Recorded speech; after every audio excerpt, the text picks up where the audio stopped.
Welcome. Good afternoon and welcome. Yes. I will be speaking in English because of the streaming, and it's a pleasure to see you here all, and thank you for attending this conference, which I think is a true gift. We presented yesterday this exhibition with Jeff Koons and Pablo Picasso, which is upstairs in the Fine Arts Museum and also here in the patio of the Charles V Palace. And it's been such a pleasure all these days with Jeff Koons and Joachim Pissarro, learning and growing together around ideas of myth, classicism, Renaissance, culture, heritage. I could go on and on, but it's been such an honor to have you here, Jeff. And we've all learned a lot about all these things, and I think it has enabled us also at the Museo Picasso Malaga to think outside of our museum, work together with other institutions. And I want to thank also Alhambra, thank also Fine Arts Museum in Granada for all the help and support. And also I want to express my gratitude to Fundación Unicaja and all the support for providing the energy and the support for producing this show. Thank you, Jose Maria, for being with us from Unicaja. Thank you for your support. Okay. Thank you. And thank you. How are you? It's very, very nice. Thank you, Bernard and Almin, for your help and support for this project, lending your collection. And I just want to introduce Joaquin and Jeff. Will be, I think, presenting a conference I can't wait to listen and see how you react to these ideas that have been surrounding our conversations all these days. And I want to thank also Joaquin for your wonderful text for the catalog we were taking photographs of now. And it's been a privilege also to work with you. And I want to thank you for your fabulous text. And in advance for your conference and conversation with Jeff. It's been a learning time with us, with Jeff, and thank you again for coming. And thank you so much. Thank you. And please welcome and give an applause to them. Thank you.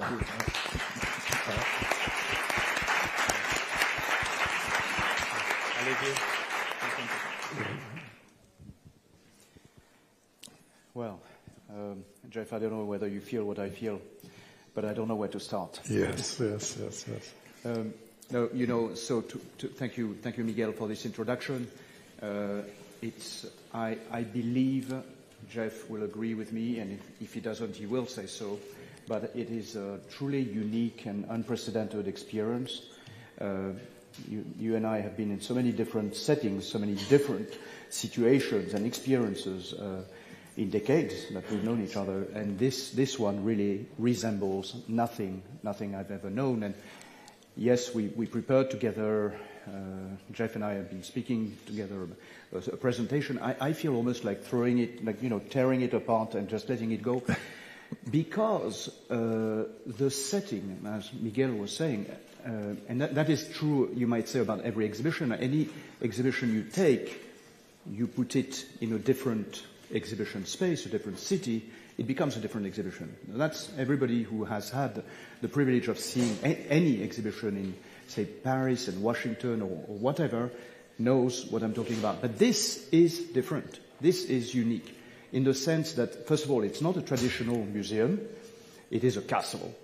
And it's not any castle. It's the castle of Carlos Quint, whom obviously is very well known in Spain, but those who may come from somewhere else may not know that he was undoubtedly the most powerful ruler of his generation and maybe of centuries around. There was nobody who had concentrated so much territory, for one thing, so much power, so much wealth, ever. You could even compare him to Charlemagne. Charlemagne did not know America.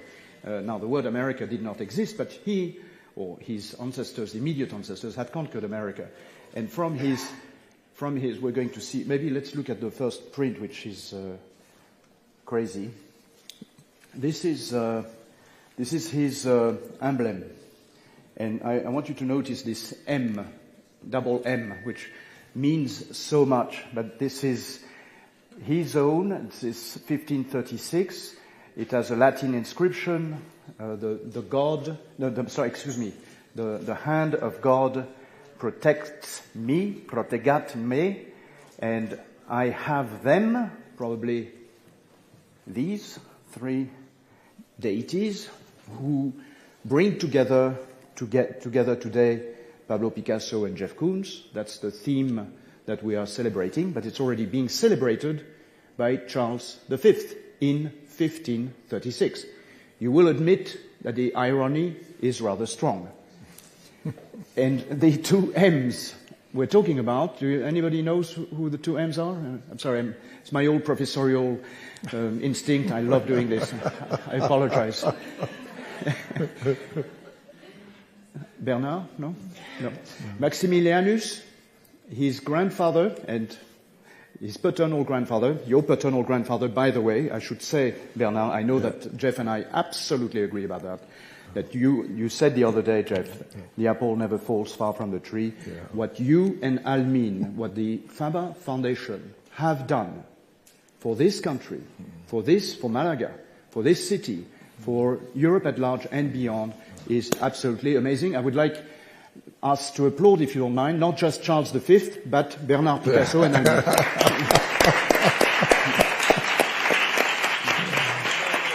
Yeah. Let's go back to his paternal grandfather, whose name was Maximilianus, and his paternal grandmother, correct me if I'm wrong, is Maria, Mary the Rich.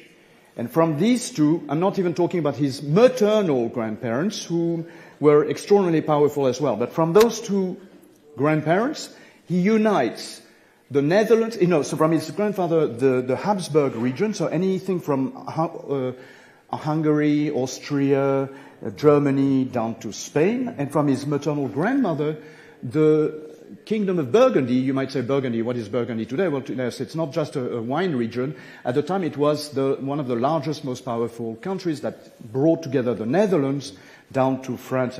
So, in effect, even without counting the new conquest in America, he was undoubtedly the most powerful person in Europe, if not in the world.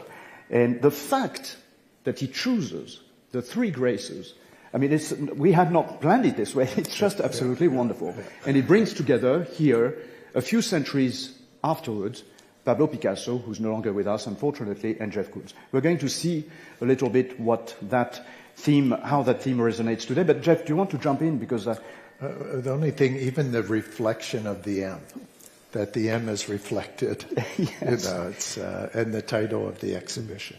But these are the metaphysical things. These are the magical things that I think the exhibition touches upon.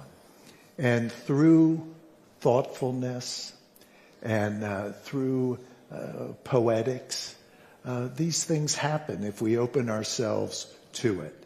And Almin, right, Picasso and Bernard, of course, we enjoy very much the celebration of thoughtfulness. And when I first met Almin and met Bernard, it was back in Avignon. Well, maybe we met prior to Avignon, but from Avignon on, the end of the 90s, we were able to develop a relationship. And the seed of this exhibition comes from Bernard and Almin. You know, the three graces of Pablo. Wouldn't it be great to show that with your three graces? And so that's where this idea began. And it ended up to flourish into this, I think, really marvelous exhibition of only 5 works. Between Pablo and I have 3 works. The three graces, the standing woman, which comes from a plaster cast of Pablo's that was a copy of a Roman, that Almin and Bernard gave me the opportunity to make a plaster for my Gazing Ball series, my intervention of Sabian women, and Pablo's three graces and the head of the warrior. But in dialogue with the collection of Museo Base Arts, it adds up to more. It, for me, becomes everything. And the metaphysics, which I believe that if you had a chance to really interact with the exhibition, that everyone would have perceived that something really special is going on in this dialogue. One of the richest moments of just acceptance of this moment of my lifetime for me. I am so happy to be here and to participate in this joy. And I accept my life, my death, everything about this moment of being alive. And I can feel that dialogue within the exhibition because it's so vast, the dialogue about participating within history and seeing the birthing and the death and the things adapting. All of these dialogues are played out, and it was a beautiful seed that you planted that grew into this exhibition. Another applaud.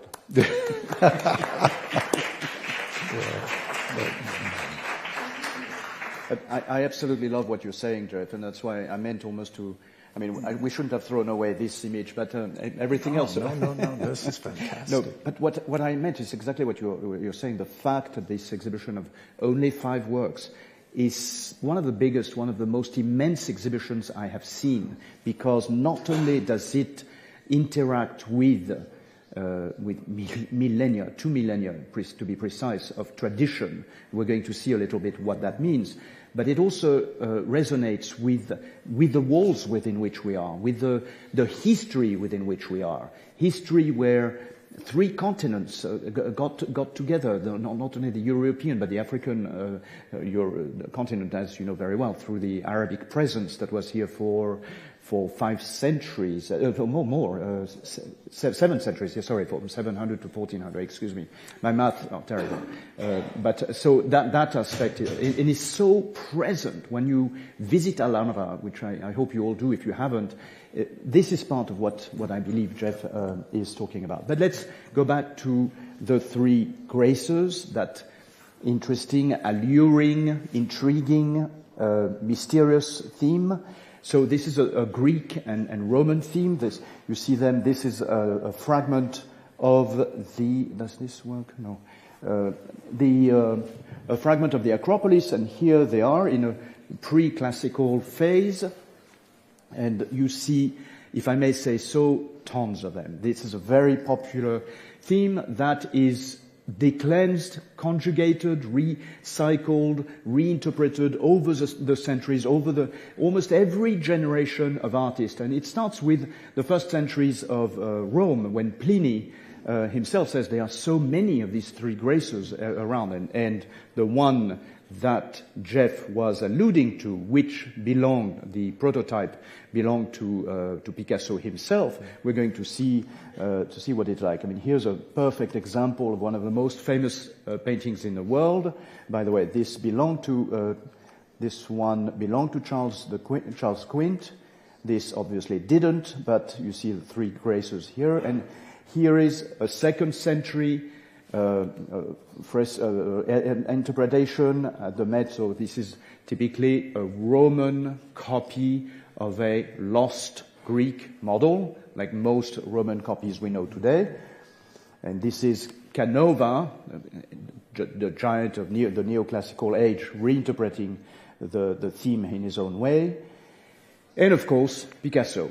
And before we get into with Jeff as well. So Picasso was not at all indifferent to this very theme, especially a few years after marrying Olga, when the 2 of them established their home in Fontainebleau. Fontainebleau being the center, it's not very well known, but there is an aspect of the Renaissance in France, as we see an aspect of the Renaissance in Spain here, through Italy, and as in Spain, Renaissance comes to Fontainebleau via Primaticcio, who's the founder of the French Renaissance movement, and Picasso knows this. Not only he knows this, but he's gone to exhibitions, we know that, and he gets inspired by this treatment of the three sorry, I'm going to talk about the complications of the three graces and the three goddesses in a moment, but right now I'm talking about the three graces and how they get recycled, reinterpreted in different forms, different media, for different functions, not only drawings and paintings, but also something that is less known for certain ballet theater, ballet performances, stage playwrights. He did certain illustrations for plays written by some friends of his. So here we have the Mercure photograph to your left, a very loose interpretation of the three graces, which has this suppleness, this flexibility of limbs to your right. And what I'm going to go rather quickly through this because I don't want this to turn into a formal artistry presentation, but here's something completely incredible and where I want to dwell a little bit on a slight complication in the title of the theme, and I discussed this with Jeff beforehand. You have the three graces and you have the three goddesses. What's the difference? The three graces are so polyvalent, so everywhere in the history of visual arts. You see them replicated, illustrated ad libitum, ad nauseam almost. The three goddesses are, mythologically speaking, the three graces, I should say, are very inferior mythological figures in the Homeric world. They are essentially three ladies who are at the low rank of a deity, of divinity, and who are there to help the major deities such as Zeus, his wife, Aphrodite, and so on. The three goddesses, it's a very different story, a story that you most likely have heard yourselves. These are three of the major goddesses, Venus, Athena, and Hera, the wife of Zeus, who are competing to know who is going to be the most beautiful. And the person who's going to decide who the most beautiful one is a mortal person called Paris. Now the situation gets complicated because Paris is going to give an apple to the one whom he deems in his own gaze to be the most beautiful, except that Venus, Aphrodite, complicates the game by corrupting him, bribing him. And she tells him, if you choose me, I'll give you a big prize. I'll give you the most beautiful girl on earth ever. Her name is Helen. You can have her, and the rest will be pure, infinite happiness. You know where that leads? That leads to the beginning of the War of Troy. Indeed, Paris hands over the apple to Aphrodite, and comes the War of Troy that ravages Greece and so on. Now, when you notice that the title of this incredible museum, one of my favorite paintings, it's a very small painting, about that size, in a museum which is about 50 minutes north of Paris, on their way to Roissy, basically. It used to belong to the son of the last king of France, Louis Philippe I, painting to die for. It's called the Three Graces. However, and we know that there are drawings, preparatory drawing, that shows us that Raphael is hesitating, the Three Graces never held apples.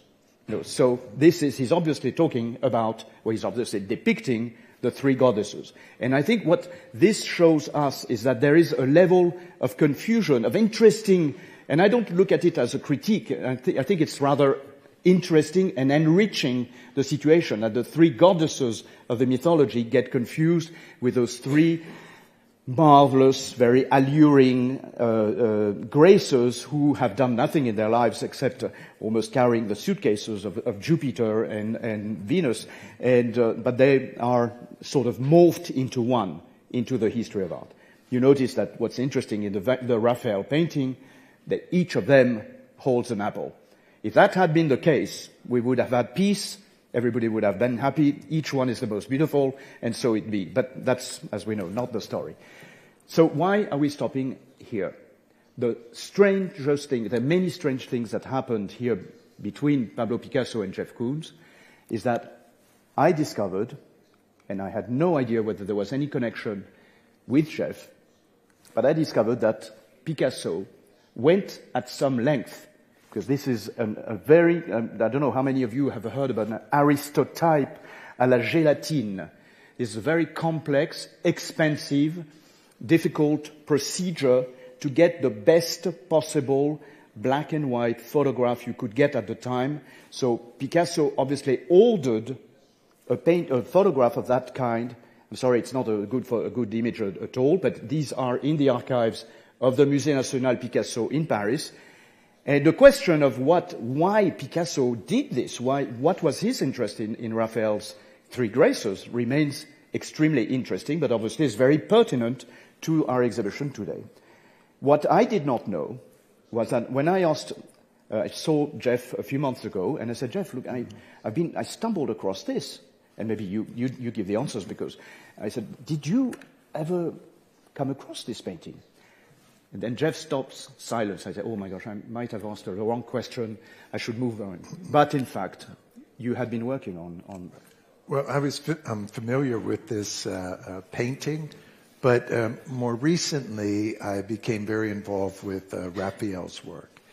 And I was at the National Gallery in Washington, and I was looking at this one painting of the Madonna and child, and I just noticed that it seemed like it was very much about a sculptural relief instead of playing with 3 dimensions to try to make something so realistic in space, but the type of dimension being played with was actually a relief. So in front of this painting, which I'm making a reproduction of through a printing process, I'm not going to be hand painting. I've actually decided to return to a printing process. Mm-hmm. But I'll be working with dimensional kind of globes, gazing balls coming out, starting with a 10-inch, 11-inch, a 12-inch, 13, 14, kind of coming out, boom, boom, boom. And playing with the aspect of going from, a 3-dimension into another type of dimension. But it's just that we were both at that time really thinking about Raphael. Yeah. So this is one of the crossroads at which Jeff and Pablo came together without ideas. I mean, obviously Pablo didn't know you would, but certainly this is one of the wonderful serendipities in this exhibition. And here is the Three Graces that you can observe and admire here in the courtyard, in that incredible courtyard. I think we both agree that this is perhaps one of the most sublime architectural ensembles that we have seen, and we certainly have seen a lot. We both agree this maybe if there are Italian friends in the audience, I hope you please forgive us in advance, but I think this is perhaps one of the gems of pure Italian architecture.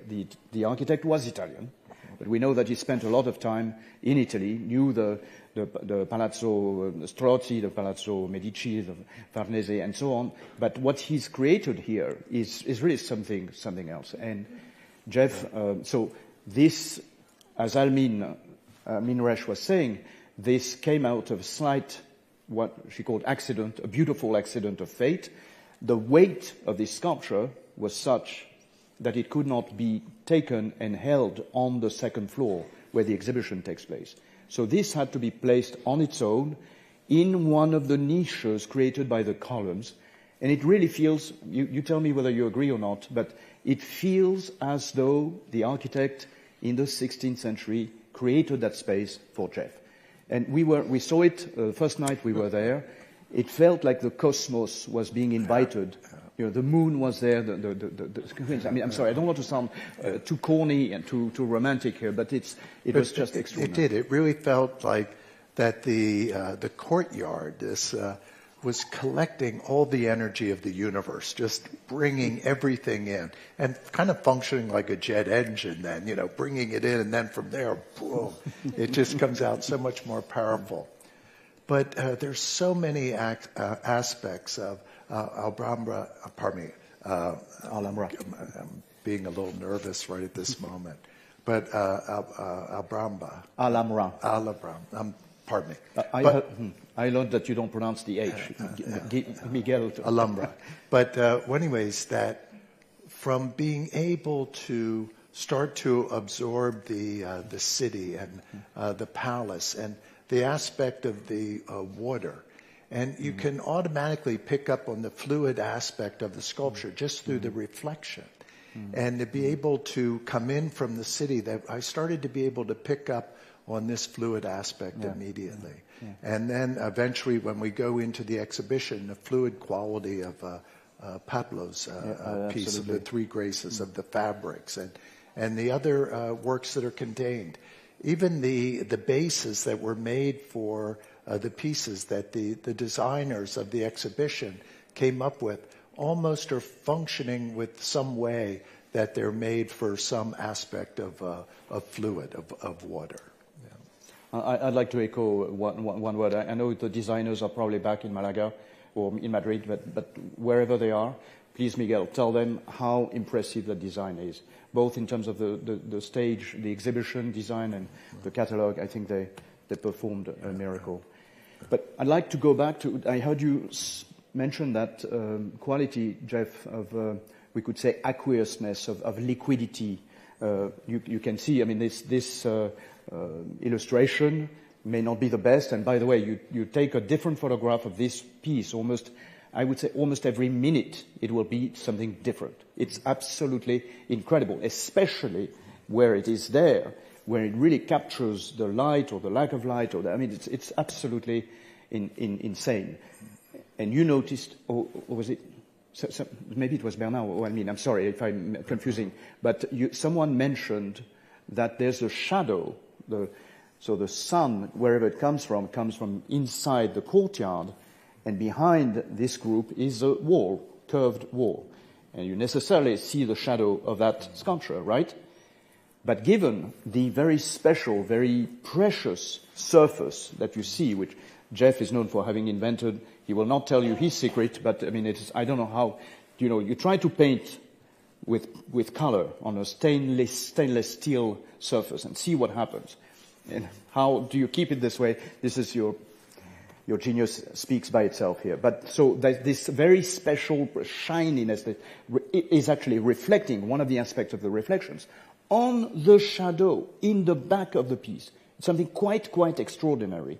And you should see it if you can. It's really quite vibrant.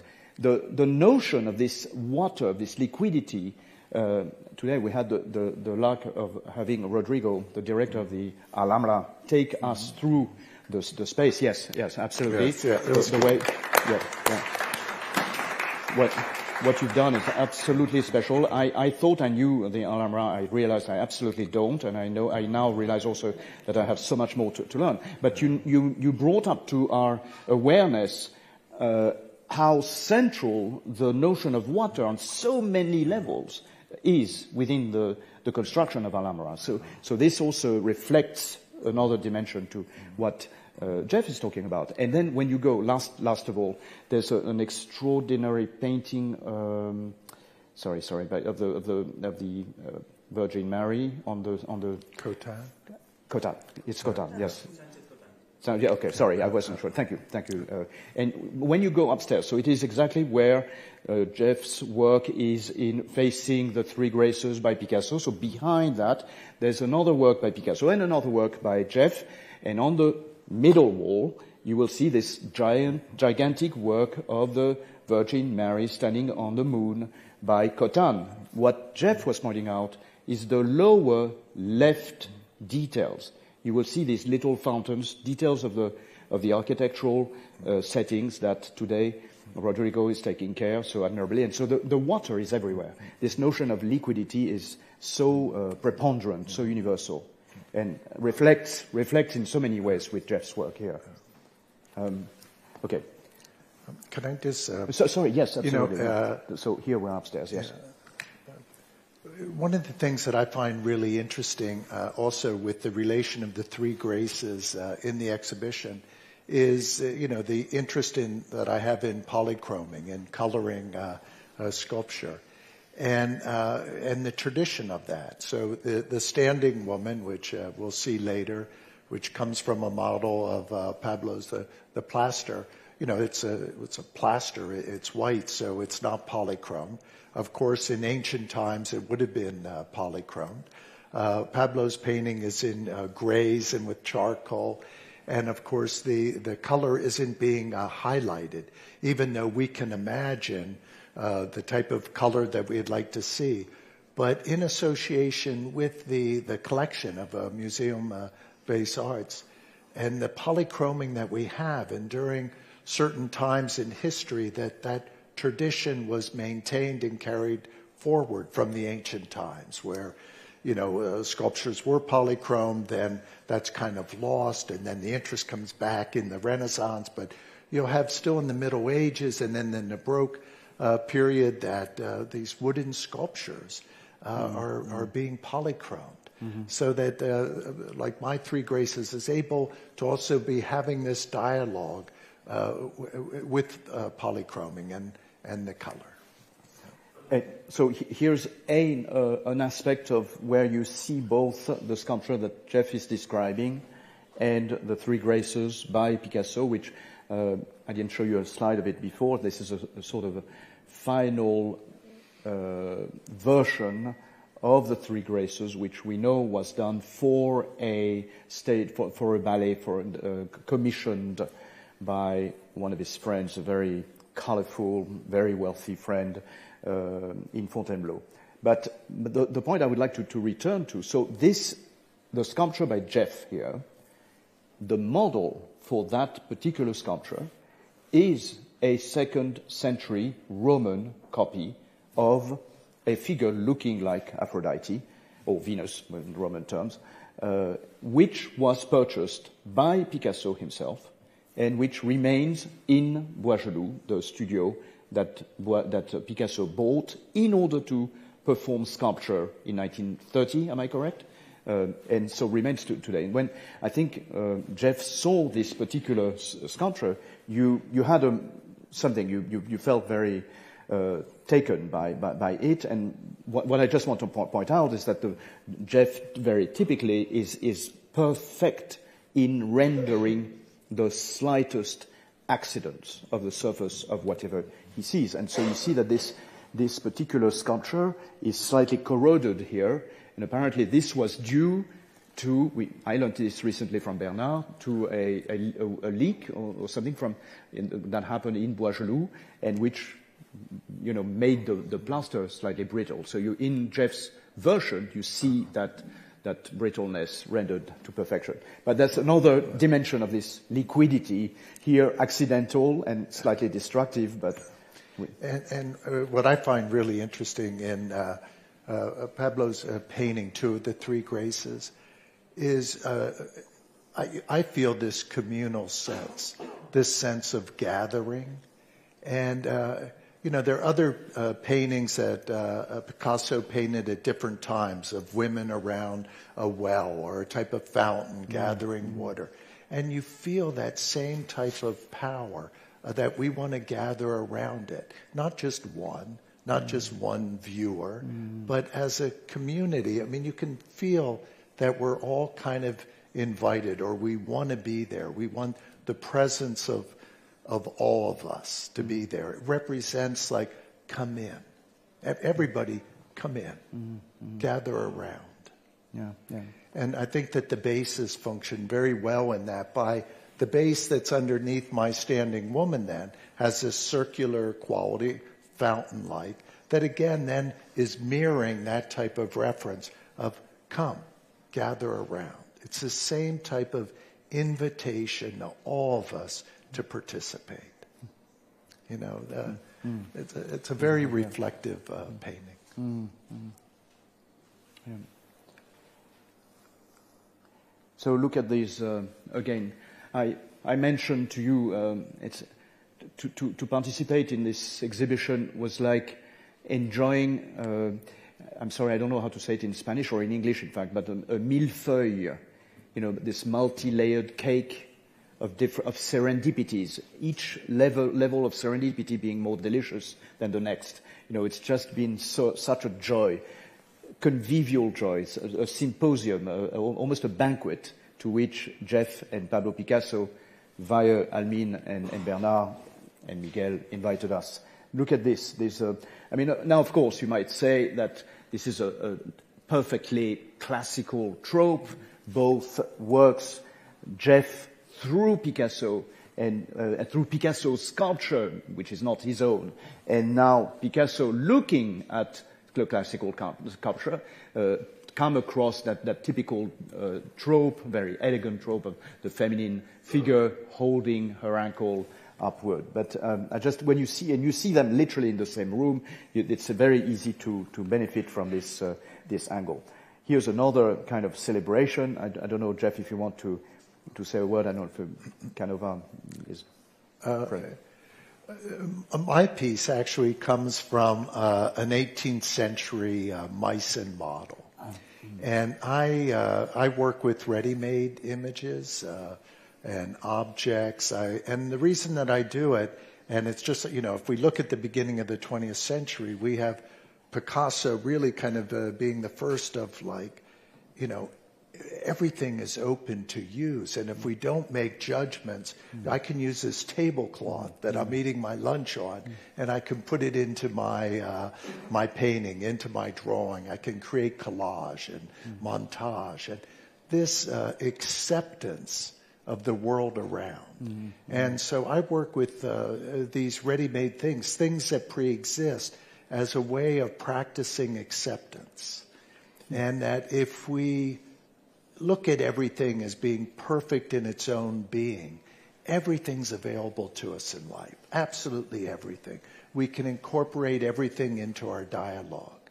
But if we do the opposite, if we segregate, if we make judgments, we limit the opportunities. We limit what we have to work with.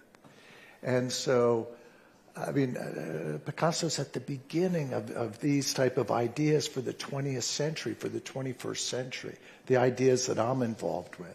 So I work with a Meissen model so that I can find everything that's perfect in its own being and bring it in, try to communicate also that people understand that it's about themselves, that they're perfect in their own being.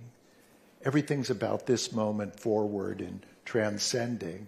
And when we learn to accept ourselves, then we're able to accept other people.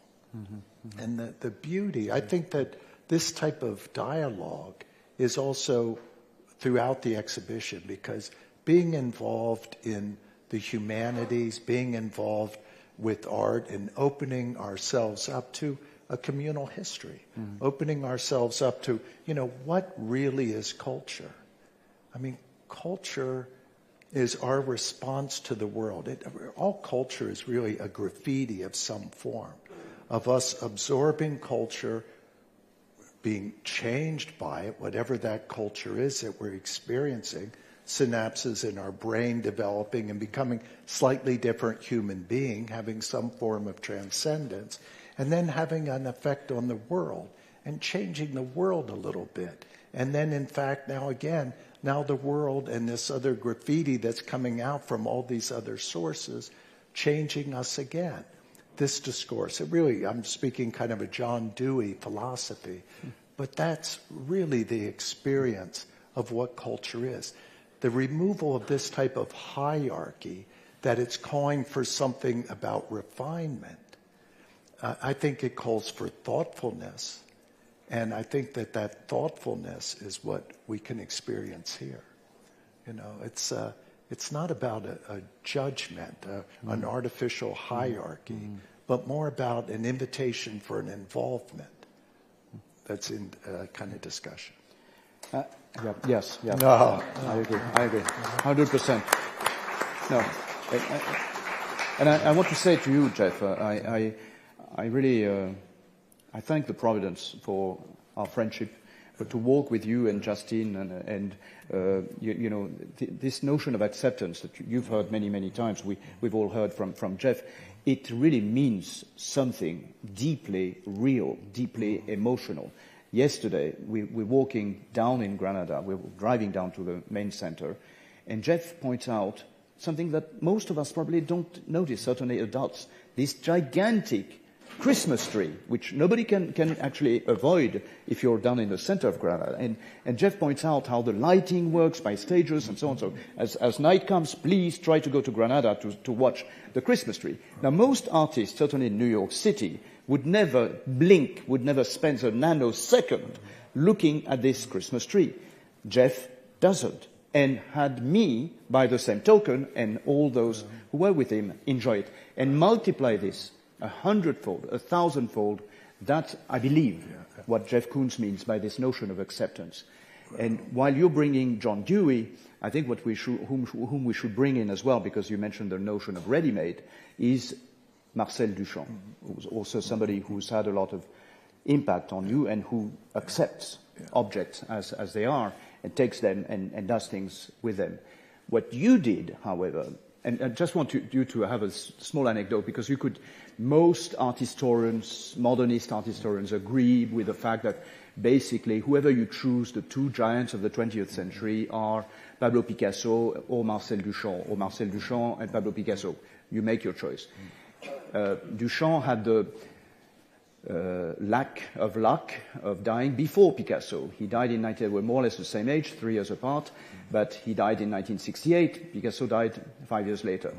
On Duchamp's funeral, Picasso is known, correct me if I'm wrong, I don't know whether that's a true statement, but he had this cryptic, this very quick quip summarizing more or less a century certainly 3/4 of a century of competition between the two. And it was 3 words Picasso said about Duchamp. He was wrong. I just want to add, please finish. No, but so what you showed me, and which I find fascinating, is that when Jeff, about this particular exhibition, and we're going to see the object on your slide in a moment, pointed out to me that the notion of ready-made, which is almost, I'm going to use that French word, sorry, for chasse gardée for Duchamp, that sort of copyrighted domain that he invented. Well, guess what? Picasso also did it. Picasso used, as you pointed out, a tennis ball for the eyes of one of his creatures, or a bicycle saddle for one of the sculptures, right, of the bull, and so on and so forth. So Picasso is a ready-made artist as well. That's perhaps the grandeur of that particular artist, and you picked up on this. Well, just about Duchamp. Of course, Duchamp's another artist that had a tremendous impact on me. But, Picasso was making these,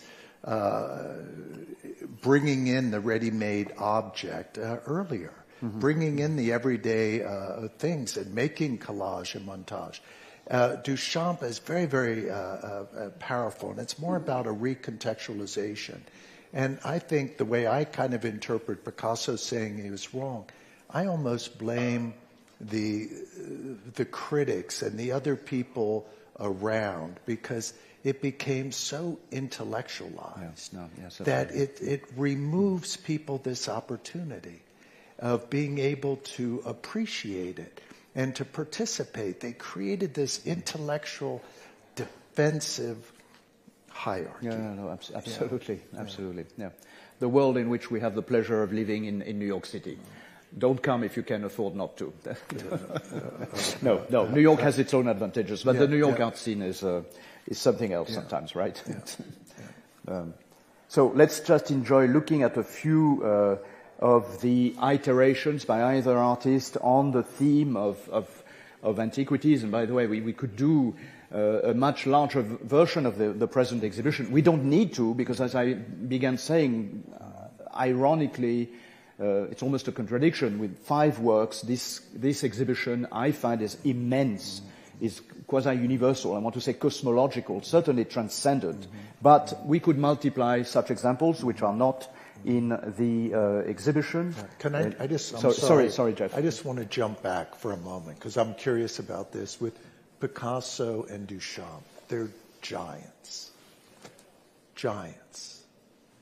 But within my own life as an artist, I found that I needed freedom. And with the Duchampian ideas, I found my work being more restricted.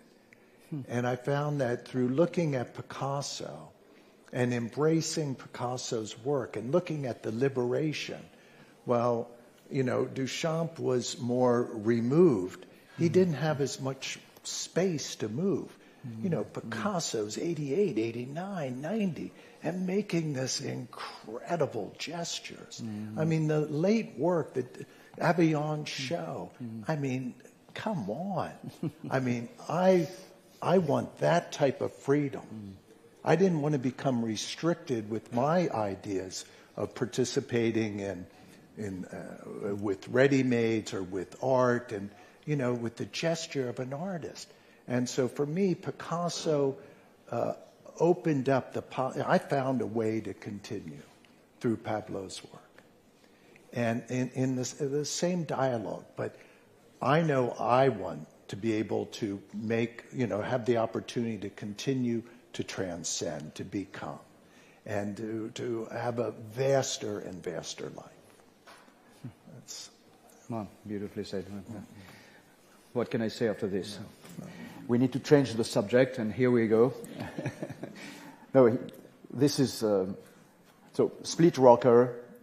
Some of you might have said a giant version of this in Versailles. What you in Palais de Pop, where the the exhibition. Bois-Gelou, beautiful space that Almine and Bernard inhabit today and make accessible to the public very often, and it's an absolute joy always to go there. That is where this second century Roman sculpture inhabits as well, but that's not why you want to go there necessarily. The place itself is absolutely splendid, and this is where Picasso, I would say, reinvents himself in a way. I mean, he becomes, during the first years of the 30s, through and through a sculptor, partly because of Matisse, whom he had sort of discarded certainly most of the 20s, and then suddenly, I think in 1930 or 31, there's an extraordinary exhibition in Paris Gallery at Albert Loeb, where Matisse, for some strange reason, decides to show sculptures he did literally 20 years before, 1912, 1911, 10, 11, 12, and shows them to the public. Never showed them before. We know that Picasso comes to that gallery. Obviously, he would never miss a Matisse show, even though he was slightly critical of Matisse at the time. And he's absolutely shocked by what he sees, and he decides almost right away to launch into sculpture and produces these monuments. Again, I actually met Bernard and Almine we had met before, but we got to know each other thanks to your incredible generosity during the Matisse and Picasso show that Yves Alain Bois curated, and I was chief curator there, and that's when we saw the relationship between those two artists. But what's fascinating here to me is Jeff was talking to you earlier on about his own I don't know, forget that word, a terrible word. His own interpretation of Picasso's Standing Woman and the grisaille, the notion that the sculpture is usually thought of mostly as monochromatic, not monolithic, not monodimensional, but monochromatic. What you do with sculpture, whether it be through this polychromed aluminum piece, or whether it be through this polychrome stainless steel sculptures that we see upstairs, which change every minute, you've absolutely almost exploded that notion attached to sculpture as well. Nothing is monotonous in your version of sculpture. They always speak about the dialogue that would take place, especially in the Renaissance, between painting and sculpture. I mean, which was more powerful, painting and be able to create different illusions of depth and illusions of something existing, or a sculpture. But when you bring the two together, I find that the most powerful experience. I mean, I like it physically to experience that. But when I made Split Rocker, it was at a time that in my bedroom I had a young child, and there were two rocking horses, and one was a horse, a rocking horse, And one was a dinosaur. And I looked at it, and I realized they both had the same type handles. And I should just cut those two down the center and put, one side together and the other together and put the handlebar through. And I liked the openness between the two, that it created a sense of shelter, because you can actually walk around and go inside it. It's a very large piece. I think it's approximately about 12 meters, 13 meters in height, maybe a little bigger. But I always thought that maybe Picasso would enjoy it because of the different angles. And how do you define that line?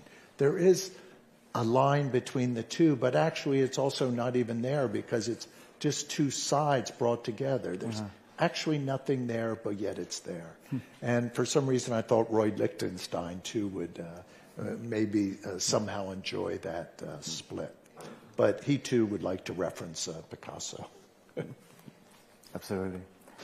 So there is another, this 5-piece exhibition has so many layers, you can tell already, and there's two, I would say, vast chapters, almost antinomic chapters.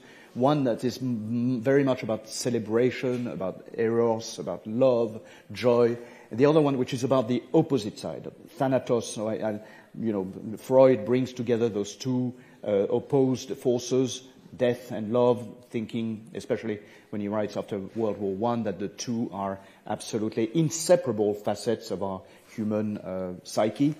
And I don't know whether Picasso was familiar to that, but certainly both, I would say, Picasso and Koons definitely engage in those two profoundly moving facets of mankind, of psyche. We do know that in the 30s, Picasso is extremely close to Christian Zervos, who begins his own catalogue raisonné. I'm not going to get into this, but this is a whole chapter on which much has been written. The catalogue raisonné is being done while Picasso is working. He's only in his 50s, so he's a man at the climax of his creativity, and that's going to resonate very deeply with him. But Zervos is a Greek and very proud Greek person, and engages, or maybe re-engages, because we know that Picasso had already looked at Greek classical art during the 20s, but during the 30s, Zervos is a very big influence to sort of further that interest of Greek art in Picasso's hand. And this particular piece, behind, it's interesting, I love that photograph, this is a detail of the work by Jeff, which you see in découpage. This is a helmet, a soldier figure, and I found that by extraordinary weirdness, I don't know whether that relationship had been drawn before, but you notice that in a project that is done most likely after Zervos's introduction or reintroduction of Picasso into Greek literature, sorry, I'm losing this. This play, I see what the problem is. Sorry about that. This play by Aristophanes is called Lysistrata. Few people have read it, but it's actually, the plot is irresistible. It's a group of women who basically go on strike, refuse to have sex with their husbands in order to stop them from going to war.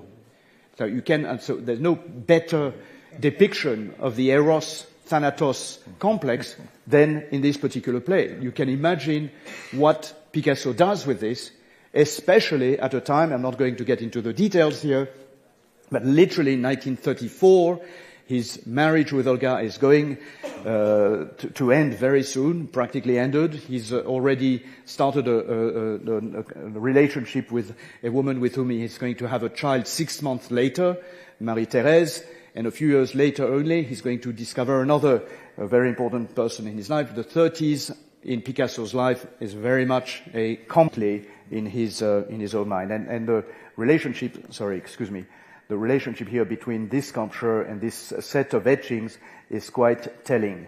And then, of course, the notion of women, of the powerful forces that women hold in their own bodies by standing among these men at war is a theme that absolutely resonates throughout from antiquity down to the Baroque age and more, and even to modernity itself. So here's an amazing, very well-known piece here. The women are not are not on strike, on sexual strike against their husbands, but here you have this extraordinary scene whereby the Sabines that had been forcibly taken by the Romans and married, stand between their husbands and their brothers, the brothers going against the Romans to try to reconquer their sisters having been taken away. The women say, hold on, we don't want that, we now have children, we don't care about your wars against each other, stop. And this is this particular theme that Picasso himself had definitely responded in a very, very forceful way in this particular point. Oh, where is your painting, Jeff? I'm sorry. Oh my goodness, I am so terribly sorry. This is. You absolutely need to see the show. This is. it's upstairs. Yes, exactly. It's the David with the gazing ball. I'm sorry. But you know what's so beautiful, and here at Alhambra, that to see this piece, to see this bronze, the warrior head, the head of a warrior, it's bronze, and this material that can be used to create art. It can be used for utilitarian things. It ends up in time. So many cases, something like a work like this would end up to be melted down because of war to make a canon, and then in time of peace could be made into an artwork again. The bronze that Picasso used may have been a canon at one time, and then in a time of peace that it was able to realize this artwork. It's all there.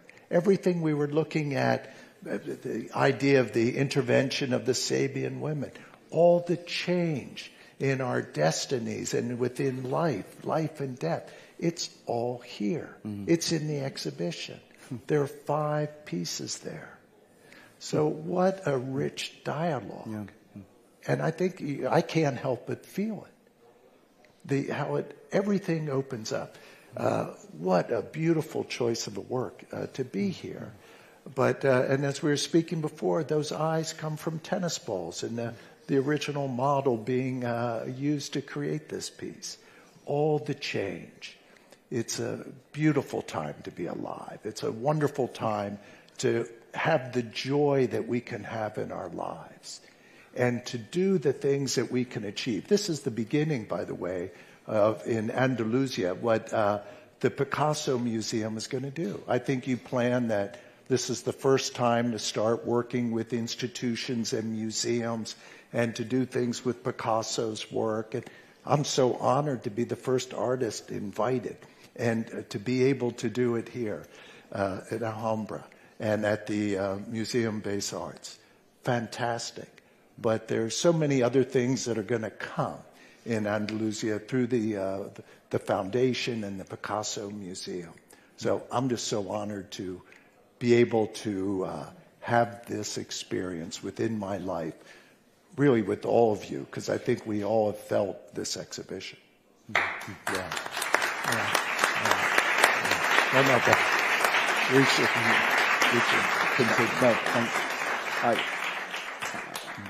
I'm speechless, Jeff. I can only echo. I would like to repeat every word you said.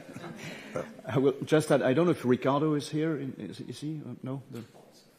But anyway, so I just want to point out also that the exhibition that you heard, the 5 works, is set within the collection of the museum.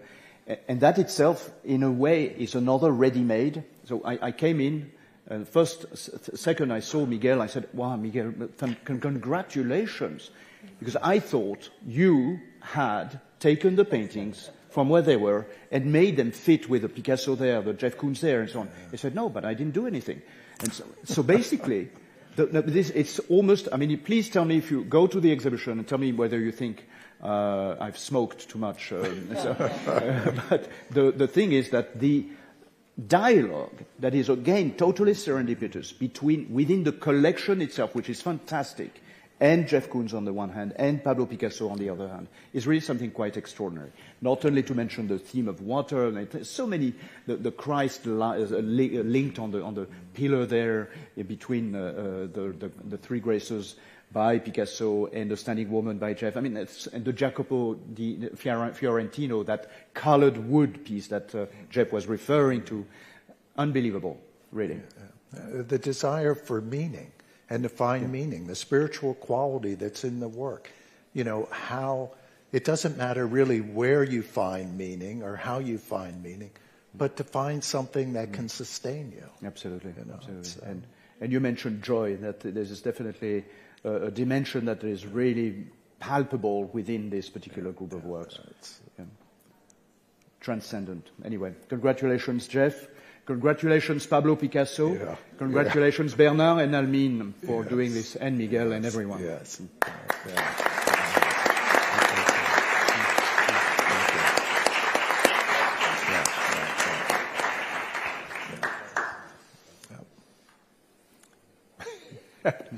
Is there Q&A or is there anything like that? Or I just Bernard, and I'm so happy that we can share this great moment together. But this is also the relation we can get involved to when the Museo Picasso Malaga, the sponsor Nicara, also the Alhambra.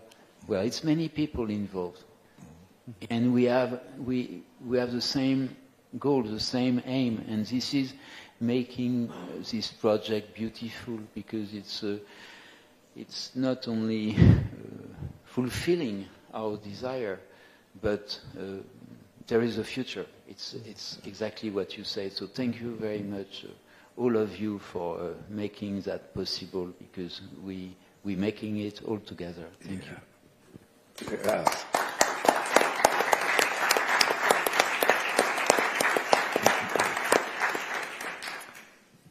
Yes, thank you. Really, yes. Everybody. Definitely. Any questions at all?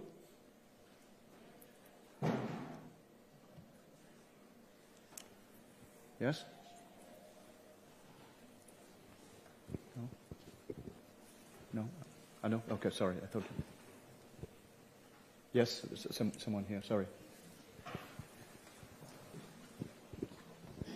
I'm curious to know what you think Picasso himself would have made of the exhibition and the juxtapositions, and whether you had his voice in your mind when you were building it. That's a great question. Great question. Well, obviously, we know he could not. Well, maybe he could. He could not anticipate Jeff Koons. Jeff Koons was. You're celebrating your 70th birthday. You told me this year, so he was. You were 19 years old in 73. Well, I was born in 55. Yes. So it was 17 years old in 73 when Picasso died. So that gives you a sense of the chronology, but that's not the answer to your question. I think, I don't know, it would be fascinating to hear Bernard's answer to this and your answer as well. But I personally, well, we know through the images I showed you that he's a man of infinite curiosity, or in the same way as Jeff is in multiple different ways. And so I like to think that he would not be shocked or surprised or disappointed by the cohabitations, the dialogues that have been created in this particular exhibition. But, you know, who knows? This is a little bit of a psychic question that you're asking us. Bernard, what's your take on this?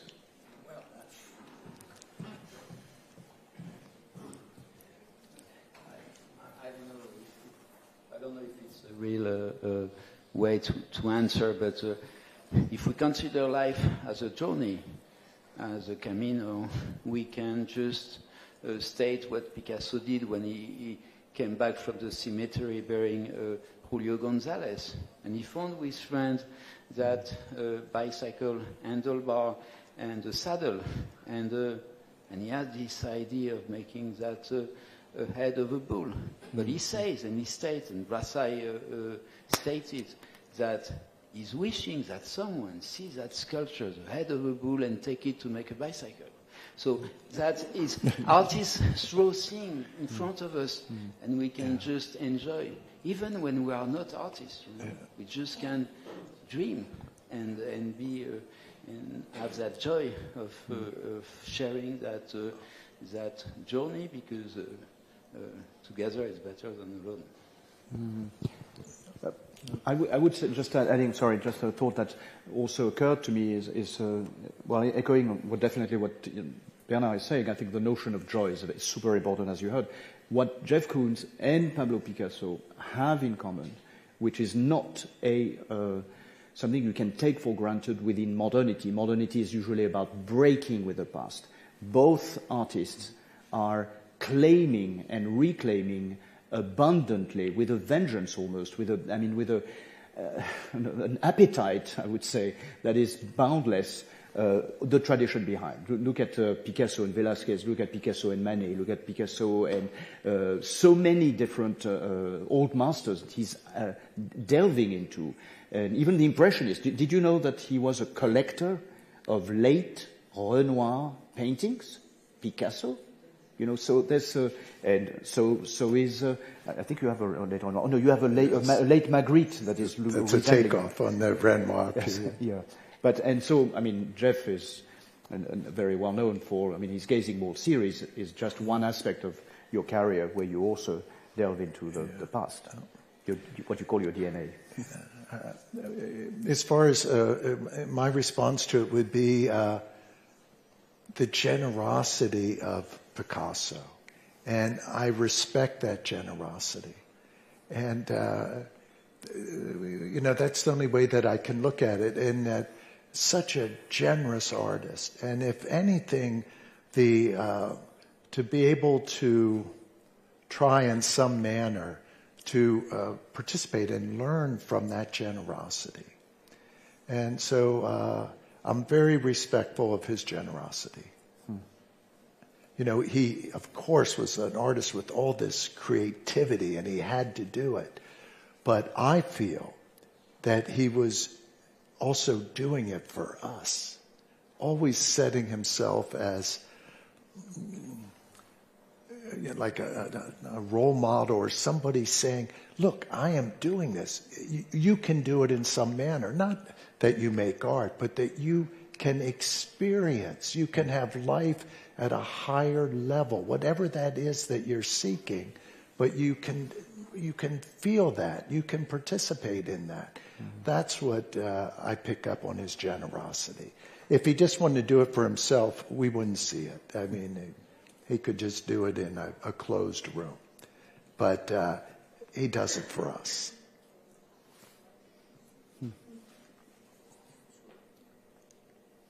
Anybody else? Yes?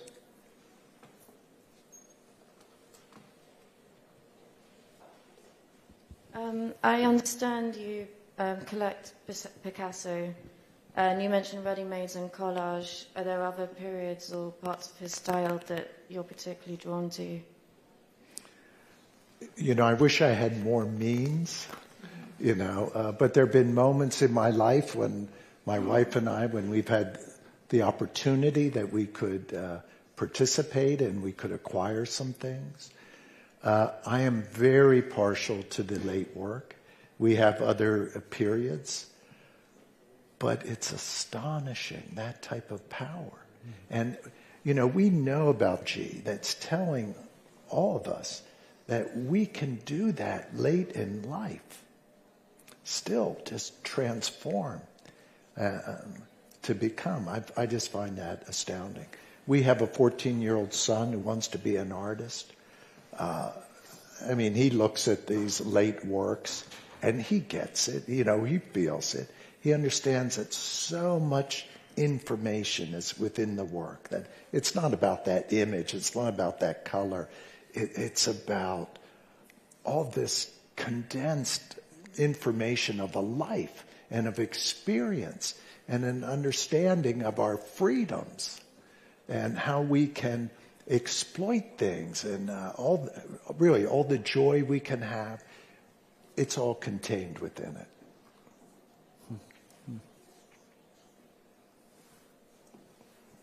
Anybody? There are two people. One.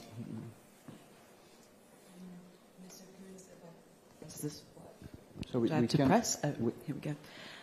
You mentioned during the presentation that you recently thought a lot about Raphael and specifically the painting that was included there.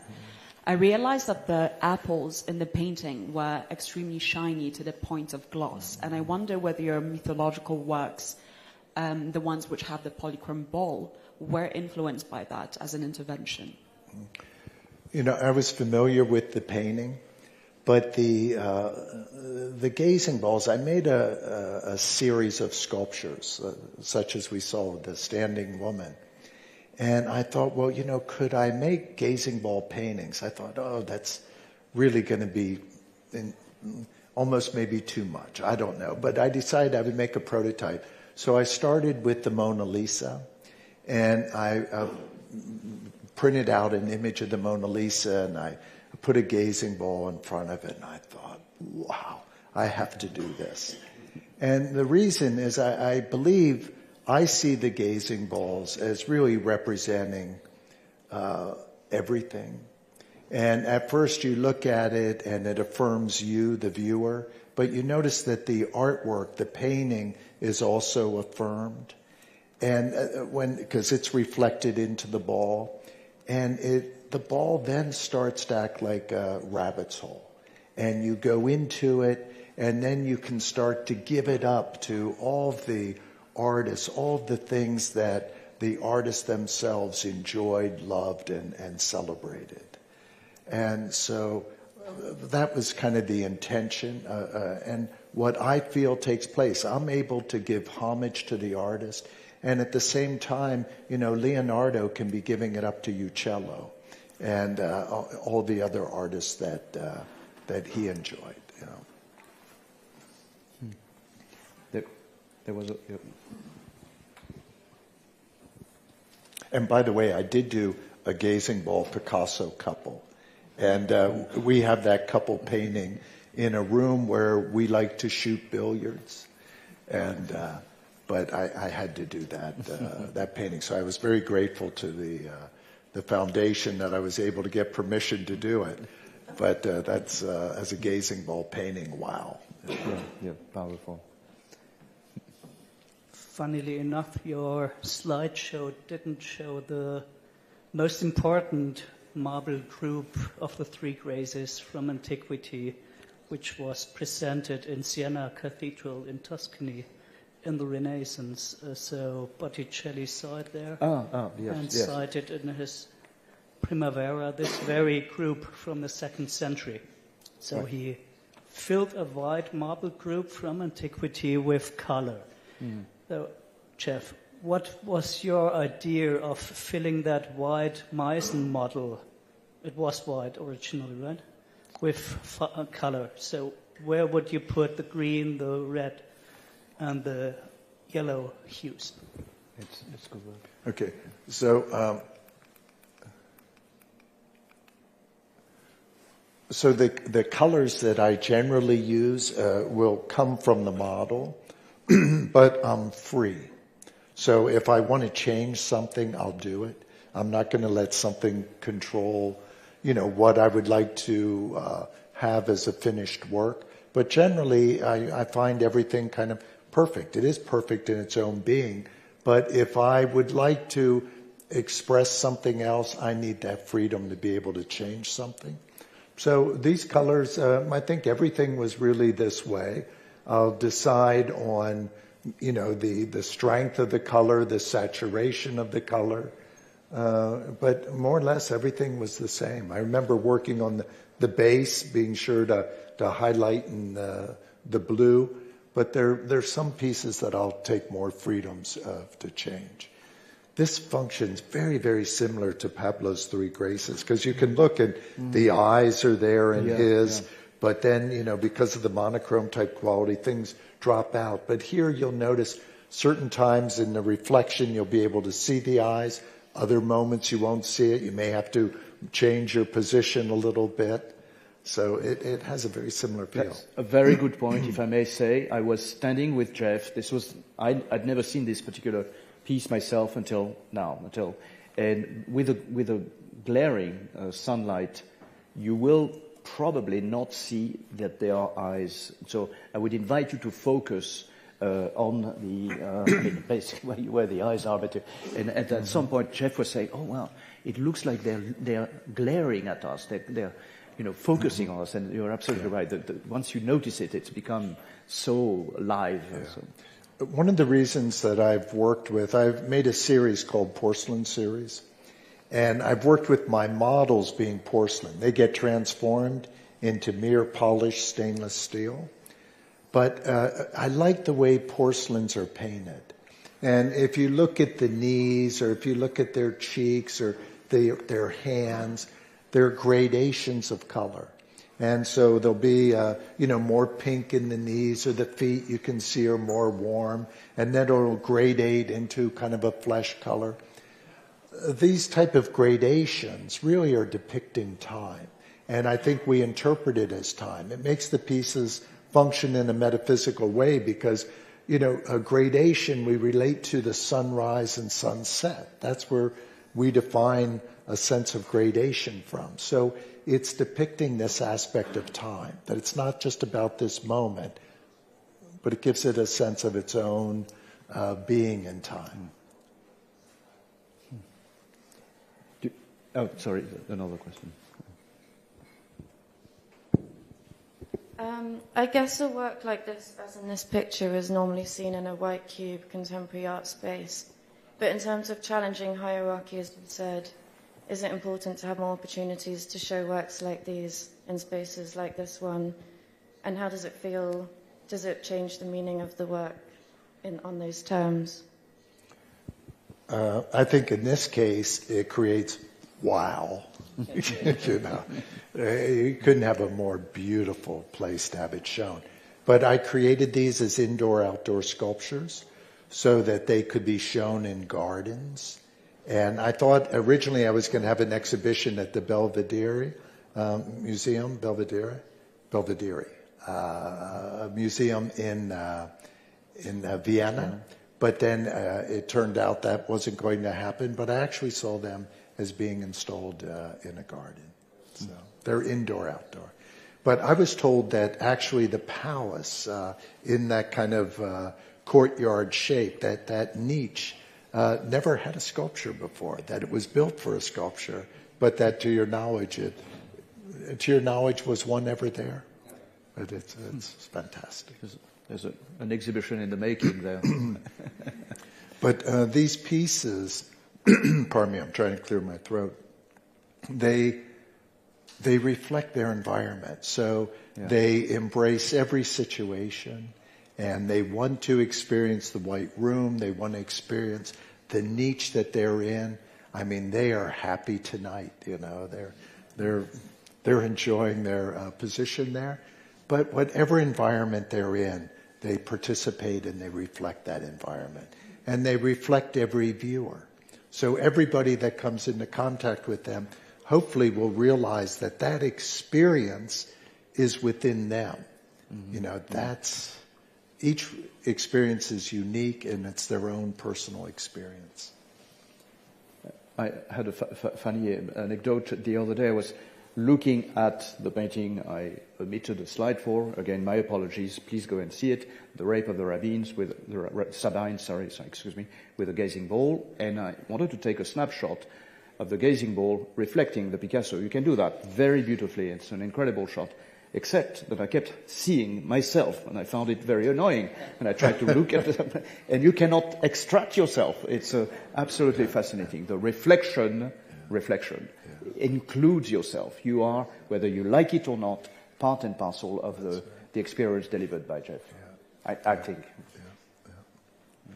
And I don't think of people seeing their reflection as narcissism. Somehow this myth of seeing oneself reflected is a symbolism of narcissism. Where does that come about?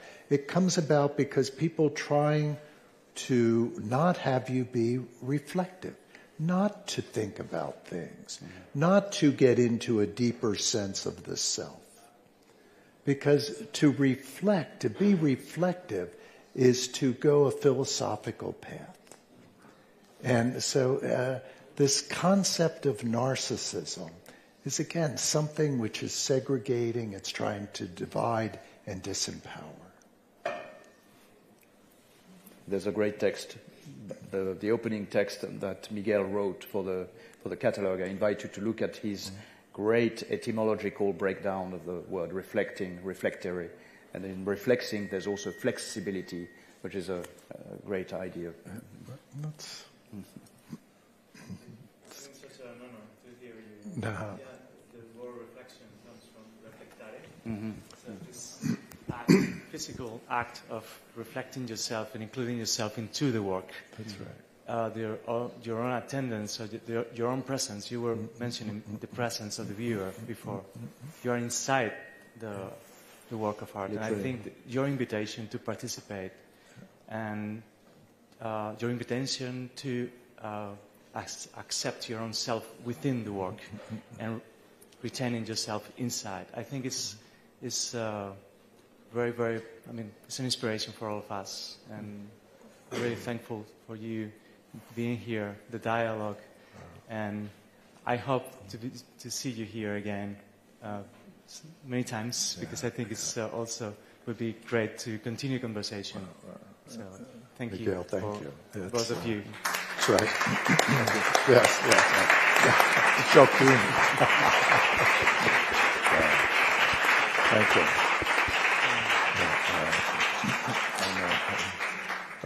Really thanks to everyone for this incredible experience of being able to participate in this exhibition. And I know we're both so honored, right? Absolutely, Yeah. absolutely. Thank you. Thank you. Thank you.